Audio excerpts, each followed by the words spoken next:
Hello everyone, exam वारी में आप सभी का स्वागत है। दोस्तों, जैसे आप सभी को पता है कि हम लोग बीपीएससी द्वारा पूछे गए एसएसटी के प्रीवियस ईयर प्रश्नों को कर रहे हैं। इसके पहले की वीडियो में हम भारत के भूगोल और पॉलिटी के प्रश्नों को कर चुके हैं। आज की इस वीडियो में हम एंशियंट हिस्ट्री के प्रश्नों को देखेंगे। दोस्तों, अगर आप इसका पीडीएफ चाहते हैं तो ज्वाइन कीजिए हमारे टेलीग्राम चैनल को, जिसका लिंक आपको डिस्क्रिप्शन बॉक्स या कमेंट बॉक्स में मिल जाएगा। तो चलिए शुरू करते हैं। आज का पहला प्रश्न है, भारत में पशुपालन एवं कृषि के प्राचीनतम साक्ष्य प्राप्त हुए हैं। तो इसका करेक्ट आंसर हो जाएगा ऑप्शन डी, मेहरगढ़ से भारत में पशुपालन एवं कृषि के प्राचीनतम साक्ष्य प्राप्त हुए हैं। इसके बारे में हम डिटेल देखते हैं। बीपीएससी 2018 का प्रश्न है ये। भारतीय उपमहाद्वीप में पशुपालन एवं कृषि का प्रारंभिक स्थल मेहरगढ़ को माना जाता है, जो 7000 से 5500 ईसा पूर्व के मध्य मानव बसाव का क्षेत्र था। कुछ विद्वान मेहरगढ़ में पशुपालन का काल 8500 ईसा पूर्व से मानते हैं। नवीनतम खोजों के आधार पर भारतीय उपमहाद्वीप में प्राचीनतम कृषि साक्ष्य वाला स्थल उत्तर प्रदेश के संत कबीर नगर जिले में स्थित लहुरा देव है। नवीनतम खोजों के स्थान पर कौन सा? खोजों के आधार पर तो लहुरा देव है। और ये कहाँ पे है? तो उत्तर प्रदेश के संत कबीर नगर जिले में है। यहाँ से 7000 ईसा पूर्व से 9000 ईसा पूर्व के मध्य मानव के बसने का निश्चित तौर पर 6400 ईसा पूर्व के चावल के साक्ष्य प्राप्त हुए हैं। कहाँ से? लहुरा देव से।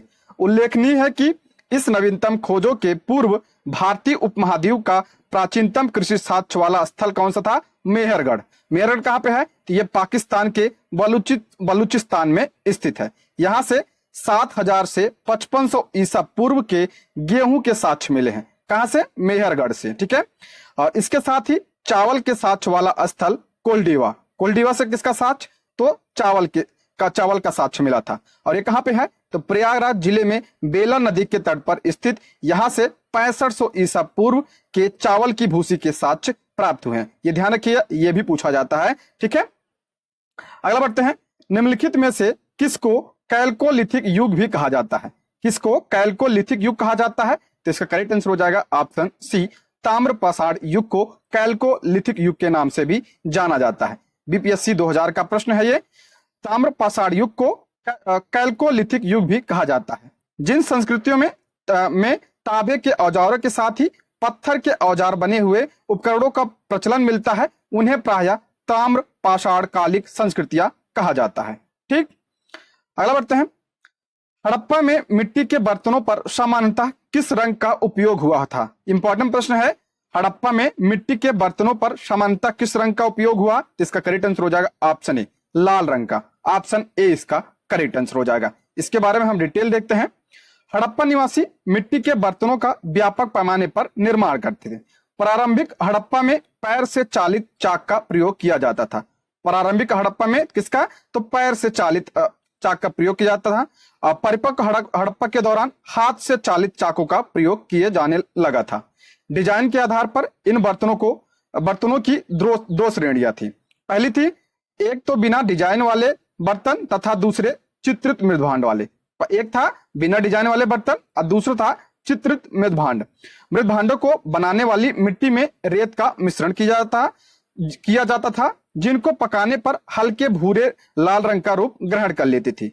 इन मृदभांडों से के ऊपरी हिस्सों में लाल रंग की पुताई कर दी जाती थी तथा निचले हिस्से में काले रंग से विभिन्न प्रकार की चित्रकारी जाती। ऊपरी हिस्से में तो लाल रंग की पुताई और निचले हिस्से में काले रंग से विभिन्न प्रकार की चित्रकारी की जाती है। ये कभी कभी कथन के रूप में पूछ लेता है, तो इसको ध्यान रखिएगा।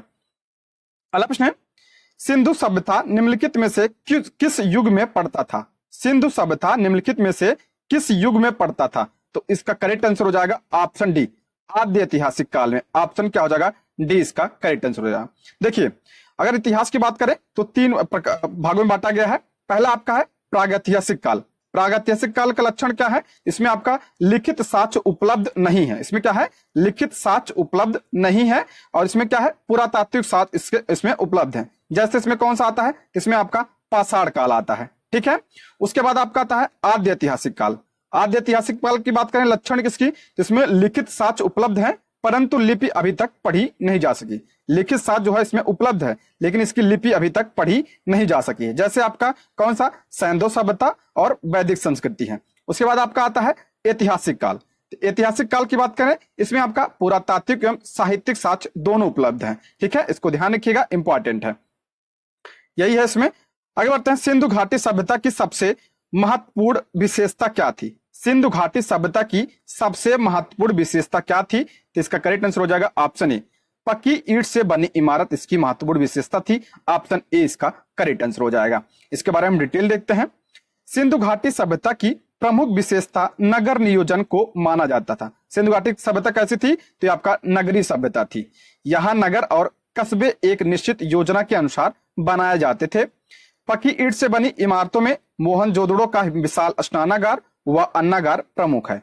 इनकी सतह पक्की ईंटों की है जिसे जिप्सम तथा मोर्टार द्वारा जोड़ा गया था। ठीक है, आगे बढ़ते हैं। निम्नलिखित में से कौन सा एक हड़प्पा का बंदरगाह है? अक्सर पूछा जाता है एग्जाम में, कॉमन प्रश्न है। हड़प्पा का एक बंदरगाह कौन सा है? तो इसका करेक्ट आंसर हो जाएगा ऑप्शन बी, लोथल। ऑप्शन क्या हो जाएगा? बी इसका करेक्ट आंसर हो जाएगा। हड़प्पा नगर लोथल गुजरात के अहमदाबाद जिले में भोगवा नदी के किनारे स्थित है। किस नदी किनारे? भोगवा नदी के किनारे। यहाँ की सर्वाधिक महत्वपूर्ण उपलब्धि हड़प्पा कालीन बंदरगाह। अक्सर पूछा जाता है, इसको ध्यान रखिएगा, भोगवा नदी किनारे गुजरात में है। ठीक, अगला प्रश्न है, निम्नलिखित में से कौन सा हड़प्पा कालीन स्थल गुजरात में है? वही प्रश्न है, तो आपका हो जाएगा ऑप्शन ए, लोथल कहां पे है? आपका गुजरात में, भोगवा नदी के किनारे। किसके साथ? तो गोदीबाड़ा या बंदरगाह के साथ यहां से प्राप्त हुए थे। अगला प्रश्न है, निम्नलिखित में से किस हड़प्पा कालीन स्थल से टेराकोटा का हल प्राप्त हुआ? टेराकोटा का हल कहां से प्राप्त हुआ?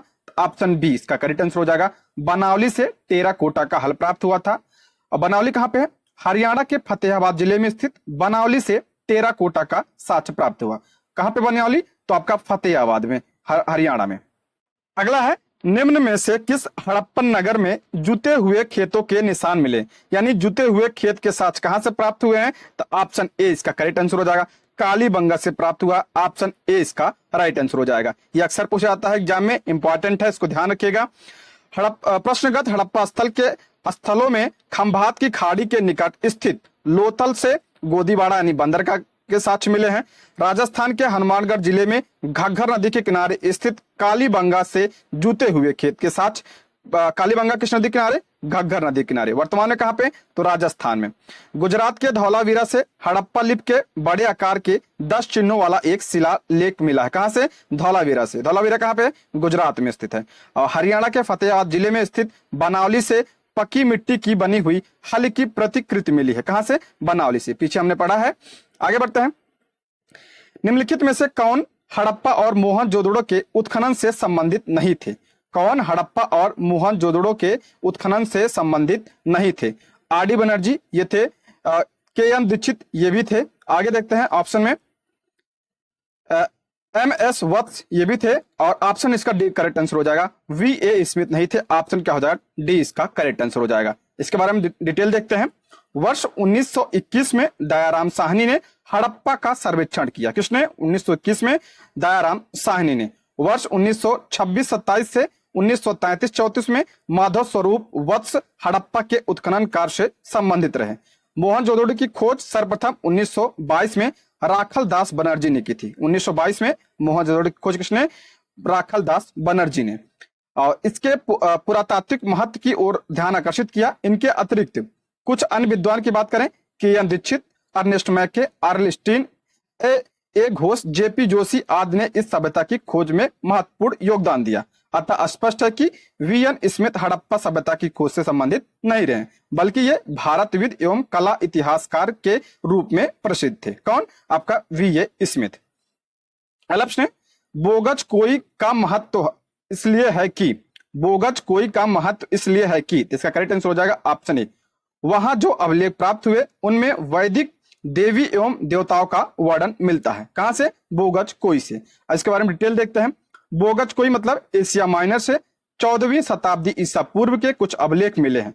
इस अभिलेख में ऐसे राजाओं का उल्लेख आया है जिनके नाम आर्यों जैसे थे और जो संधियों के साक्ष्यों तथा रक्षा के लिए इंद्र, मित्र, वरुण एवं नात्स देवताओं का आह्वान करते थे। और इससे ज्ञात होता है कि वैदिक आर्य ईरान से होकर ही भारत आए थे। ठीक है, अगला प्रश्न है, प्रसिद्ध 10 राजाओं का युद्ध किस नदी के तट पर लड़ा गया था? इंपॉर्टेंट प्रश्न है। प्रसिद्ध 10 राजाओं का युद्ध किस नदी के तट पर लड़ा गया था? ऑप्शन डी, परशुनी नदी के तट पर लड़ा गया था। ऑप्शन डी इसका करेक्ट आंसर हो जाएगा। 10 राज्य युद्ध यानी 10 राजाओं का युद्ध, परशुनी नदी, इस वर्तमान में इसका नाम क्या है? रावी। ये भी पूछा जाता है, डायरेक्ट प्रश्न बनता है। परशुनी नदी का वर्तमान में नाम क्या है? रावी। रावी के तट पर लड़ा गया था, जिससे भारतों के राजा सुदास ने 10 राजाओं के एक संघ को हराया था। जिसमें भारतों के राजा सुदास ने 10 राजाओं के एक संघ को हराया था। इस संघ में आर्यों के प्रमुख जन अनु, दुह, यदु, पुरु, तुरु तथा 5 लघु जनजातियों का समूह सम्मिलित था, जिनके पुरोहित कौन थे? विश्वामित्र थे। ठीक है, बस आप ध्यान रखिए, यही पूछा जाता है किस नदी किनारे? तो परशुनी नदी। अगला प्रश्न है, ऋग्वेद का कौन सा मंडल पूर्णतः सोम को समर्पित है? यह भी इंपॉर्टेंट है। ऋग्वेद का कौन सा मंडल सोम को समर्पित है? आपका 9वां मंडल। ऑप्शन सी इसका करेक्ट आंसर हो जाएगा। ऋग्वेद में कुल कितने मंडल हैं? तो 10 मंडल हैं। 9 मंडल में सभी 114 मंत्र सोम को समर्पित हैं। सोम आर्यों का मुख्य पेय था, जिसे मूजवन पर्वत से प्राप्त किया जाता था। ऋग्वेद में 10वें मंडल में चारों वर्णों की उत्पत्ति का उल्लेख मिलता है। 10वें मंडल में किसका? तो चारों वर्णों का उल्लेख मिलता है 10वें मंडल में। ठीक है, अगला प्रश्न है, ऋग्वेद संहिता का 9वां मंडल पूर्णतः किसको समर्पित है? तो ऑप्शन डी इसका राइट आंसर हो जाएगा। सोम और इस पेय का क्या नामकृत देवता? ऑप्शन डी इसका राइट आंसर हो जाएगा। अगला प्रश्न है, गायत्री मंत्र किस पुस्तक में मिलता है? इंपॉर्टेंट है, गायत्री मंत्र किस पुस्तक में? तो आपका ऋग्वेद में इसका उल्लेख मिलता है। ऑप्शन सी इसका करेक्ट आंसर हो जाएगा। और इसके रचनाकार कौन? तो विश्वामित्र। आप इसका रचनाकार कौन? विश्वामित्र। और ये किस मंडल में? तो ऋग्वेद के 3रे मंडल में इसका उल्लेख है। ये ध्यान रखिए, अक्सर पूछा जाता है ये। अगला प्रश्न है, निम्न में से किस भारतीय दर्शन ने परमाणु सिद्धांत का प्रतिपादन किया? निम्न में से किस भारतीय दर्शन ने परमाणु सिद्धांत का प्रतिपादन किया? तो इसका करेक्ट आंसर हो जाएगा ऑप्शन डी, वैशेषिक ने। ऑप्शन क्या हो जाएगा? डी इसका करेक्ट आंसर हो जाएगा। वैशेषिक दर्शन के अनुसार सृष्टि का निर्माण अणु से हुआ। इसके अनुसार सृष्टि का निर्माण किससे हुआ है? तो अणु से हुआ है। और जो है इसके प्रवर्तक कौन थे वैशेषिक दर्शन के? तो आपका कणाद थे, महर्षि कणाद। ये पूछा जाता है, इसको ध्यान रखिएगा, मिलान करने के लिए अक्सर पूछा जाता है। अगला प्रश्न है, महावीर स्वामी का जन्म कहाँ हुआ था? देखिए कितनी बार प्रश्न बना है, कॉमन प्रश्न है। महावीर स्वामी का जन्म कहाँ पे? आपका ऑप्शन ए, कुंडग्राम में हुआ था। ऑप्शन ए इसका करेक्ट आंसर हो जाएगा। अब डिटेल देखते हैं। महावीर स्वामी का जन्म कुंडग्राम या कुंडलपुर में वैशाली के निकट लगभग 599 ईसा पूर्व में हुआ था। इनकी माता का नाम त्रिशला वैशाली के लिच्छवीगढ़ के प्रमुख चेटक की बहन थी। इनकी माता का नाम क्या थी? क्या नाम था इनका? माता का नाम त्रिशला था। तथा पिता सिद्धार्थ ज्ञात्रिक क्षत्रियों के संघ के प्रधान थे। उनके पिता का नाम क्या था? सिद्धार्थ। उनके बड़े भाई का नाम क्या था? नंदीवर्धन। कुछ प्राचीन संस्करण की एनसीईआरटी पुस्तकों में महावीर स्वामी का जन्म कितना माना गया है? 540 ईसा पूर्व माना गया है। इसी आधार पर अनेक अन्य प्रकाशनों ने भी यही जन्मतिथि अपने पुस्तकों में अंकित कर दिया, जिससे भ्रम की स्थिति उत्पन्न हुई। महावीर स्वामी का सही जन्मतिथि क्या है? 599 ईसा पूर्व है। ठीक है, क्योंकि महावीर स्वामी महात्मा बुद्ध के पहले के काल के हैं। महात्मा बुद्ध का जन्म 563 ईसा पूर्व है। एनसीईआरटी के नवीन संस्करणों में भी अब महावीर स्वामी का जन्म कितना माना गया है? 599 ईसा पूर्व माना गया है। ये ध्यान रखिएगा। ठीक है, अगला है, महावीर जैन की मृत्यु निम्नलिखित में से किस नगर में हुई? महावीर स्वामी की मृत्यु, तो ऑप्शन सी इसका करेक्ट आंसर हो जाएगा, पावापुरी में हुई थी। ऑप्शन क्या हो जाएगा? सी इसका करेक्ट आंसर हो जाएगा। महावीर स्वामी का जन्म 599 ईसा पूर्व में वैशाली के निकट कुंडग्राम में हुआ था। इनके पिता का नाम क्या था? सिद्धार्थ। और 527 ईसा पूर्व के लगभग 72 वर्ष की आयु में राजगृह के समीप स्थित पावापुरी नामक स्थान में उन्होंने शरीर त्याग दिया। अगला प्रश्न है, भगवान महावीर का प्रथम शिष्य था। भगवान महावीर का प्रथम शिष्य कौन था? इसका करेक्ट आंसर हो जाएगा option A, Jamali. Option A इसका करेक्ट आंसर हो जाएगा। देखिए, महावीर की पत्नी का नाम क्या था? यशोदा। और इनकी पुत्री का नाम क्या था? प्रियदर्शना। और प्रियदर्शना का विवाह जो है जमाली से हुआ था, यानी जो प्रथम अनुयायी था वो महावीर स्वामी का क्या था? दामाद था। ठीक है, आगे बढ़ते हैं। निम्नलिखित में से कौन सबसे पूर्वकालिक जैन ग्रंथ कहलाता है? पूर्वकालिक जैन ग्रंथ कौन सा है?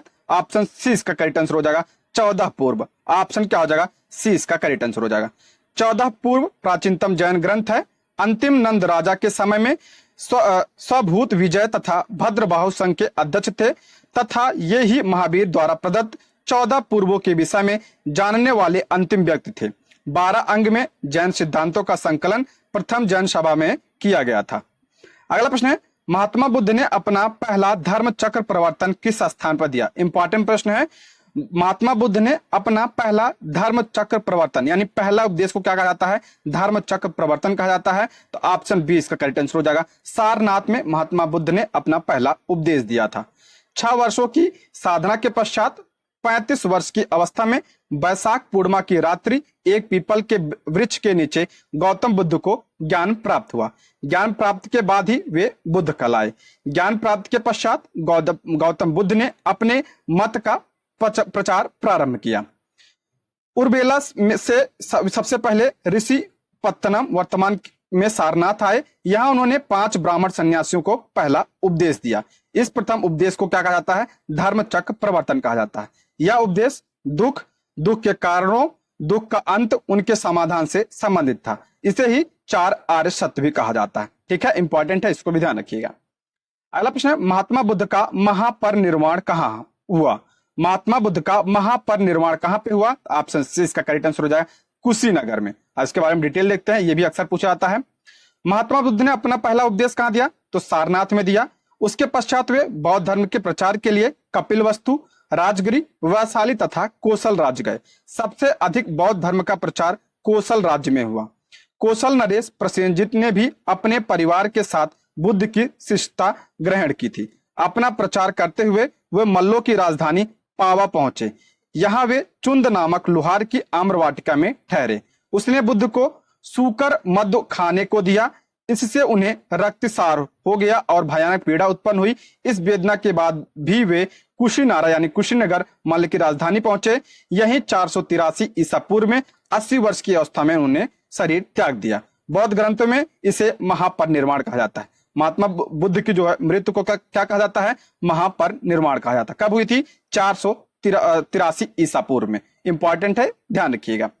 अगला प्रश्न है, त्रिपिटक किसकी धार्मिक पुस्तक है? त्रिपिटक जो है किसकी है? तो आपका ये बौद्ध की है। ऑप्शन क्या हो जाएगा? डी इसका राइट आंसर हो जाएगा। त्रिपिटक बौद्ध धर्म ग्रंथों में सर्वाधिक महत्वपूर्ण है। बुद्ध की मृत्यु के बाद उनकी शिक्षाओं को संकलित कर 3 भागों में बांटा गया। इन्हीं को त्रिपिटक कहते हैं। ये है विनय पिटक, संघ संबंधी नियम तथा आचार शिक्षाएं हैं किसमें? विनय पिटक में। सूत पिटक की बात करें, इसमें महात्मा बुद्ध के वचन है। और अभिधम्म पिटक में आपका दार्शनिक सिद्धांत है। ये भी कभी कभी मिलाने के लिए आ जाता है, तो इसको भी ध्यान रखिएगा। अगला प्रश्न है, त्रिरत्न या 3 रत्न जैसे सटीक ज्ञान, सच्ची आस्था और सटीक क्रिया निम्न में से किससे संबंधित है?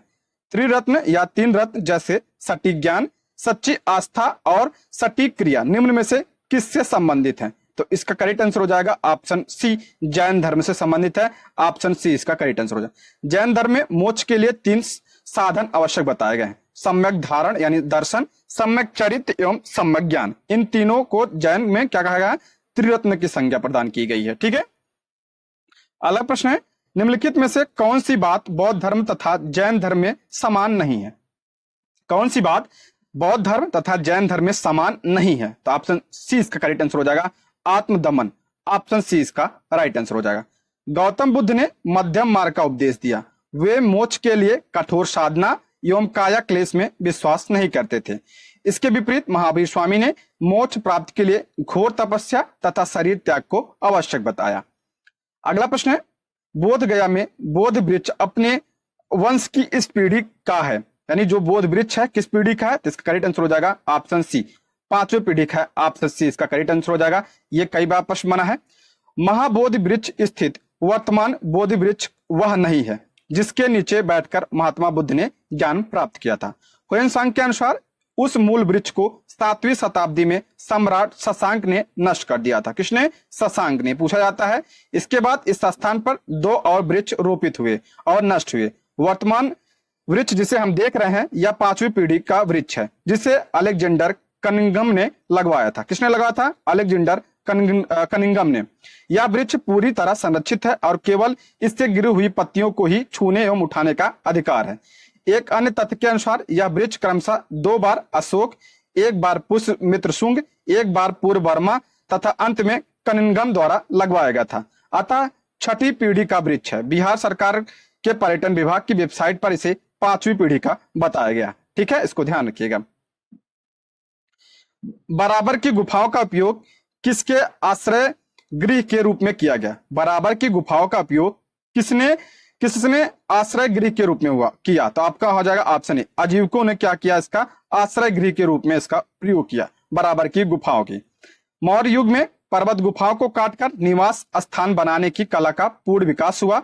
अशोक तथा उसके पौत्र दशरथ के समय में बराबर तथा नागार्जुनी पहाड़ियों को काटकर आजीविकों के लिए आवास बनाए गए थे। अशोक के समय बराबर पहाड़ी की गुफाओं में सुदामा की गुफा तथा कड़ चौपड़ नामक गुफा प्रसिद्ध है। ये पूछा जाता है, इसको ध्यान रखिएगा।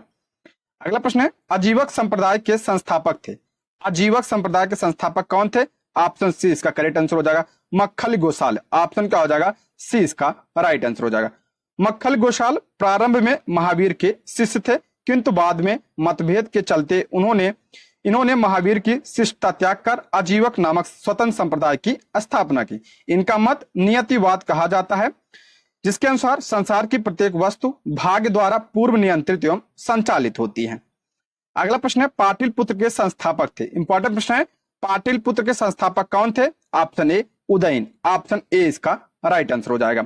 पाटलिपुत्र की स्थापना अजातशत्रु के उत्तराधिकारी उदयन ने गंगा और सोन नदी के संगम पर एक किला बनाकर की थी और इसने मगध साम्राज्य की राजधानी राजगृह से पाटलिपुत्र स्थानांतरित की। पूछा जाता है, यह नगर शिशुनाग वंश, नंद वंश और मौर्य वंश की राजधानी रही है। ठीक है।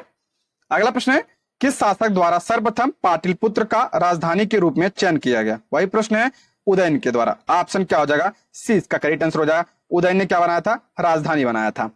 अगला प्रश्न है, निम्नलिखित में से किस राजा ने पाटलिपुत्र बसाया था?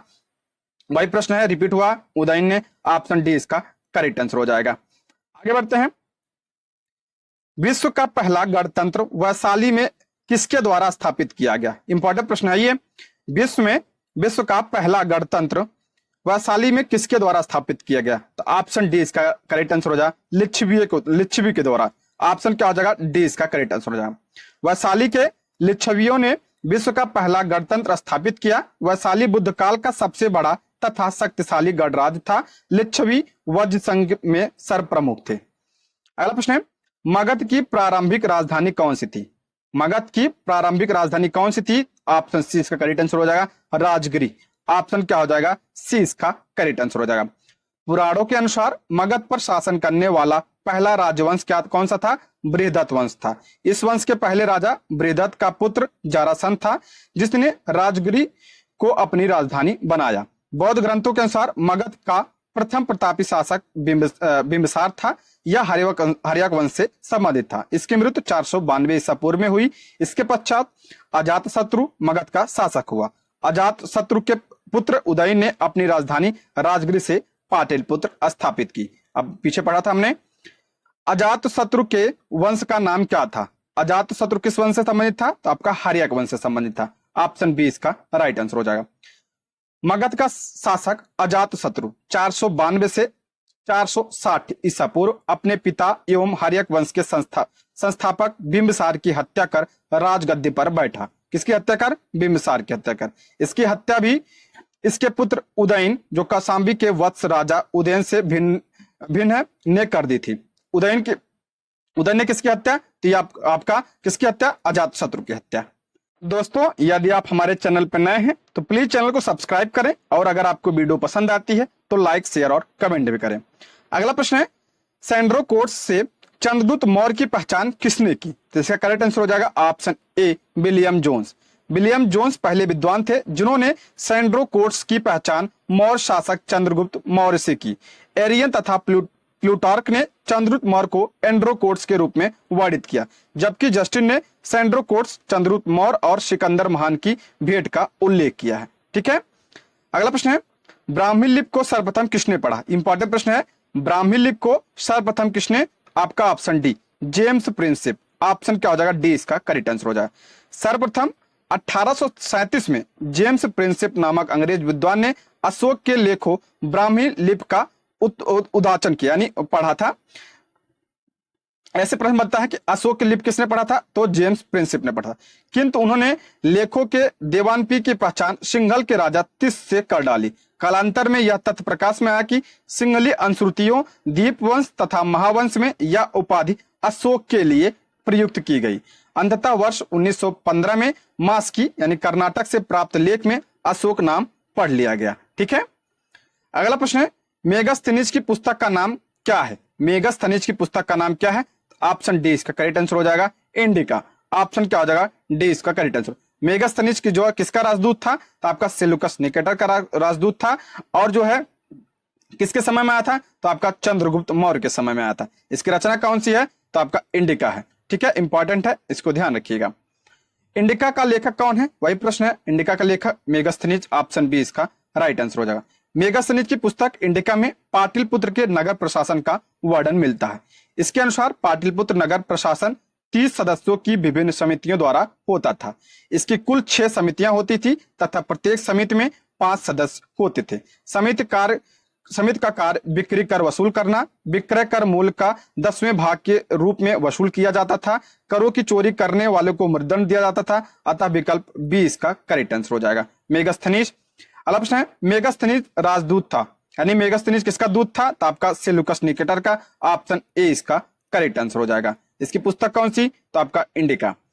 अगला प्रश्न है अंतिम मौर्य सम्राट था, यह भी इंपॉर्टेंट प्रश्न है। अंतिम मौर्य सम्राट कौन था? Option D Brihadatta. ऑप्शन क्या हो जाएगा? बी डी इसका करेक्ट आंसर होगा, बृहदत्त।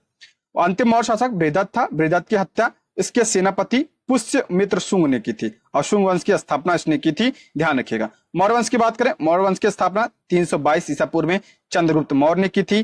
अगला प्रश्न है किस अभिलेख में रुद्र दामन प्रथम की विभिन्न उपलब्धियां वर्णित हैं? किस अभिलेख में रुद्र दामन प्रथम की विभिन्न उपलब्धियां वर्णित हैं? तो ऑप्शन ए इसका करेक्ट आंसर हो जाएगा, जूनागढ़ अभिलेख में। ऑप्शन ए इसका राइट आंसर हो जाएगा। गुजरात के जूनागढ़ से रुद्रदामन का एक अभिलेख प्राप्त है। यह जिस शिला पर उत्कीर्ण है उसी पर अशोक के 14 प्रज्ञापनों की एक प्रति तथा स्कंदगुप्त के दो लेख भी खुदे हुए हैं। यह विशुद्ध संस्कृत भाषा में पूछा जाता है। संस्कृत भाषा में किसने? तो रुद्रदामन ने। कौन सा? जूनागढ़ अभिलेख। तथा ब्राह्मी लिपि में लिखा गया है। इसमें रुद्रदामन की वंशावली, विजयों, शासन, व्यक्तित्व आदि पर सुंदर प्रकाश डाला गया है। यह अभिलेख अब तक प्राप्त संस्कृत अभिलेखों में सर्वाधिक प्राचीन है। अगला प्रश्न है निम्नलिखित राजाओं में से किसका जैन धर्म के प्रति भारी झुकाव था? जैन धर्म के प्रति भारी झुकाव किसका था? Option C Kharavela. ऑप्शन क्या हो जाएगा? सी इसका करेक्ट आंसर हो जाएगा। कलिंग का चेदी वंशी शासक किस वंश का था? तो आपका चेदी वंश था। प्राचीन भारतीय इतिहास के महानतम सम्राटों में से एक था। उड़ीसा प्रांत के भुवनेश्वर से 3 मील की दूरी पर स्थित उदयगिरी पहाड़ी की हाथी गुफा से उसका एक बिना तिथि का अभिलेख प्राप्त हुआ है। यह अभिलेख खारवेल का इतिहास जानने का एकमात्र स्रोत है। इसका जैन धर्म के प्रति भारी झुकाव था। हाथी गुफा अभिलेख प्राकृतिक भाषा में है, ये भी ध्यान रखिएगा। अगला प्रश्न है कलिंग नरेश खारवेल का संबंध था। ऑप्शन बी चेदी वंश से संबंधित था, और चेदी वंश को ही आपका महावेग वाहन वंश कहा जाता है। आपका ए और बी दोनों होगा।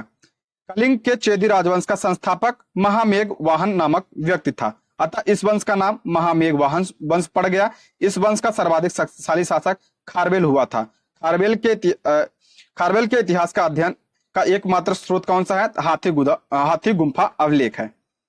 अगला प्रश्न है प्राचीन भारत का नेपोलियन किसे कहा जाता है? प्राचीन भारत का नेपोलियन सभी को पता है। ऑप्शन डी समुद्रगुप्त कहा जाता है। ऑप्शन डी इसका करेक्ट आंसर हो जाएगा।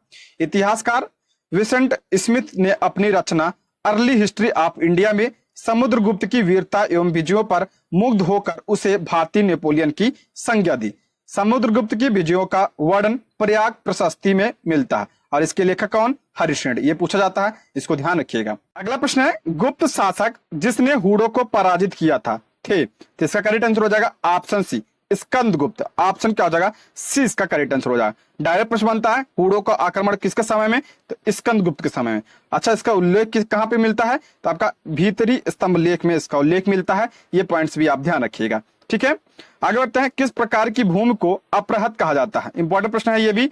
अपराहत कहा जाता है किस प्रकार की भूमि? तो ऑप्शन ए इसका करेक्ट आंसर हो जाएगा। बिना जोती हुई जंगली भूमि को अपराहत कहा जाता था। ऑप्शन क्या हो जाएगा? ए इसका करेक्ट आंसर हो जाएगा। बिना जोती हुई भूमि वह भूमि जिस पर खेती ना की गई हो अपराहत भूमि कहा जाता था। यह गुप्तकालीन राजस्व व्यवस्था का एक टर्म था। ठीक है, अगला प्रश्न है चीनी यात्री सुंग युन ने भारत की यात्रा की थी।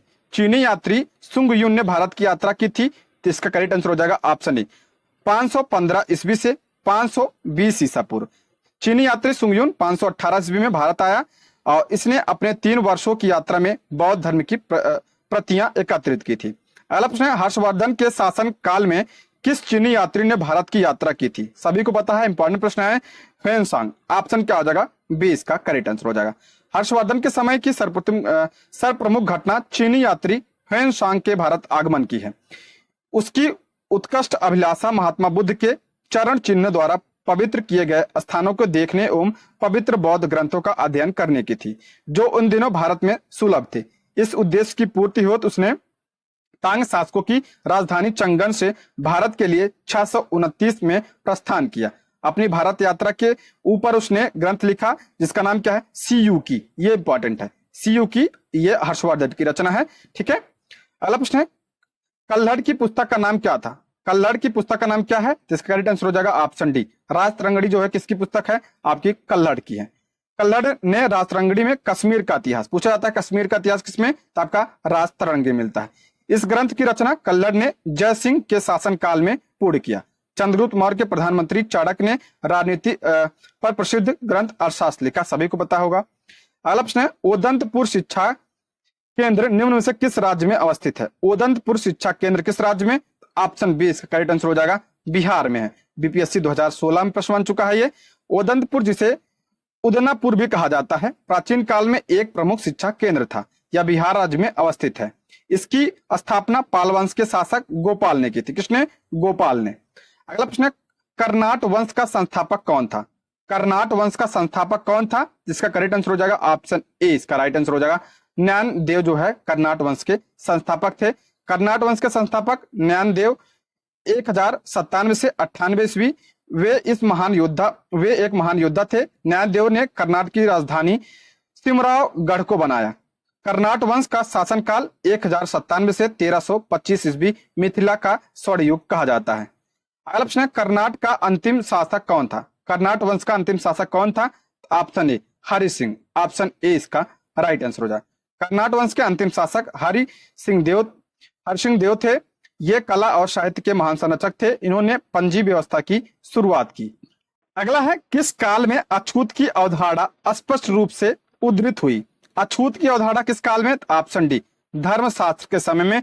ऑप्शन क्या हो जाएगा? डी इसका करेक्ट आंसर हो जाएगा। कनिष्क के शासन काल में बौद्ध सभा किस नगर में आयोजित की गई? कनिष्क के शासन काल में बौद्ध सभा किस नगर में? तो इसका करेक्ट आंसर हो जाएगा ऑप्शन सी कश्मीर में। कुंडलवन कश्मीर में। ऑप्शन क्या हो जाएगा? सी इसका करेक्ट आंसर हो जाएगा।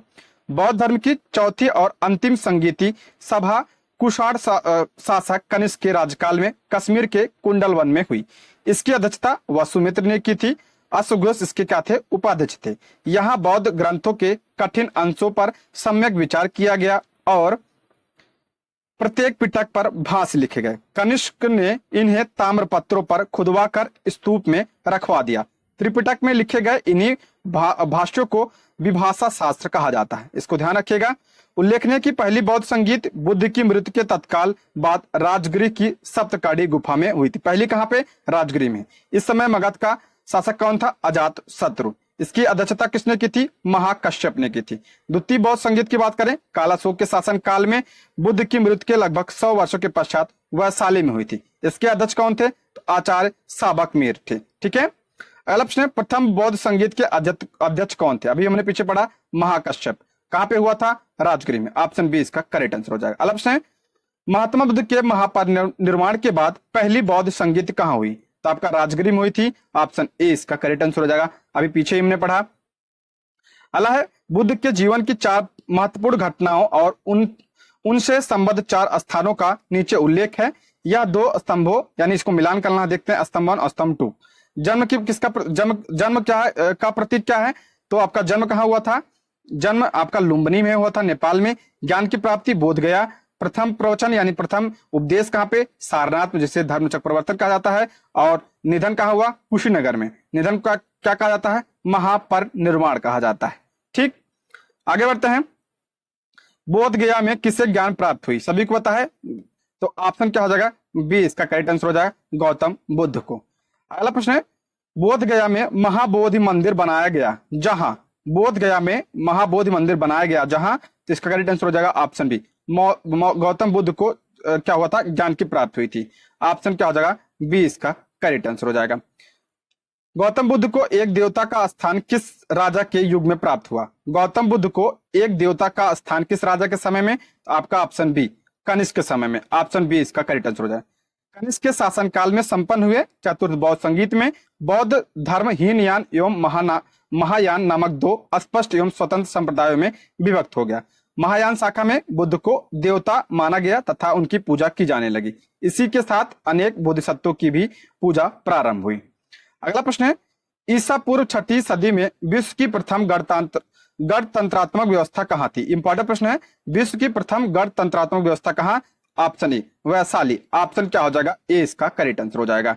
ठीक है, ईसा पूर्व 6वीं सदी में विश्व की प्रथम गणतंत्रात्मक व्यवस्था वैशाली थी। वस्तुतः 6वीं सदी में जहां महाजनपदों में राजतंत्रात्मक व्यवस्था थी, वहीं वज्र तथा मल्ल नामक दो राज्यों में गणतंत्रात्मक शासन व्यवस्था प्रचलित थी।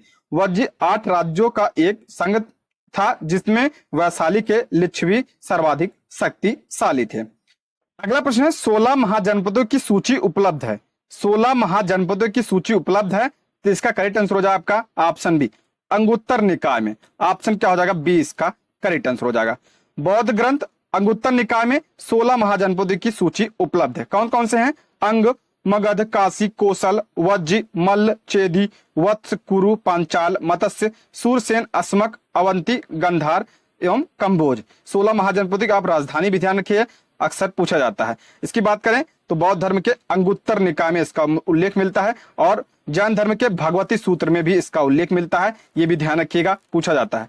अगला प्रश्न है, नालंदा विश्वविद्यालय की स्थापना का युग था। नालंदा विश्वविद्यालय के स्थापना का युग, तो इसका करेक्ट आंसर हो जाएगा ऑप्शन सी, गुप्त वंश। नालंदा एक विख्यात बौद्ध पीठ एवं विश्वविद्यालय था। यह दक्षिणी बिहार में राजगीर के निकट स्थित था। इसके ध्वंसावशेष बड़ा गांव ग्राम में दूर तक आज भी बिखरे पड़े हैं। 5वीं शताब्दी के मध्य गुप्तों के समय नालंदा विश्वविद्यालय अस्तित्व में आया। सर्वप्रथम कुमार गुप्त प्रथम ने इसकी स्थापना की थी, ये ध्यान रखिएगा बस। ठीक है, अगला प्रश्न है, नालंदा विश्वविद्यालय किसके लिए विश्व प्रसिद्ध था? नालंदा विश्वविद्यालय किसके लिए? ऑप्शन सी, बौद्ध धर्म दर्शन के लिए। ऑप्शन क्या आ जाएगा, सी इसका करेक्ट आंसर हो जाएगा। अगला प्रश्न है, मध्यकालीन भारत में मनसबदारी व्यवस्था क्यों लागू की गई थी? मध्यकालीन भारत में मनसबदारी व्यवस्था, ऑप्शन बी इसका करेक्ट आंसर हो जाएगा, सैनिकों की सुगमता से भर्ती हेतु। ऑप्शन क्या हो जाएगा, बी इसका करेक्ट आंसर हो जाएगा। मनसबदारी व्यवस्था एक विशिष्ट प्रशासनिक व्यवस्था थी जिसका प्रचलन मुगल शासक अकबर द्वारा किया गया था। मनसब द्वारा 3 बातें निर्धारित होती थी, पदाधिकारी का वरीयता क्रम, वेतनमान तथा सैनिक उत्तरदायित्व। सैनिक उत्तरदायित्व में मनसबदार को अपने मनसब के अनुसार सैनिकों को रखना पड़ता था। इस व्यवस्था से राज्य ने सैनिकों के प्रत्यक्ष भर्ती और रखरखाव के उत्तरदायित्व मनसबदारों पर डाल दिया था, जिसके बदले मनसबदार को नगद या जागीर प्रदान की जाती थी। ठीक है दोस्तों, इसमें टोटल 126 प्रश्न शामिल हैं। तो आज की वीडियो में बस इतना ही। इसके आगे के प्रश्नों को हम अगली वीडियो में डिस्कस करेंगे। Thank you for watching.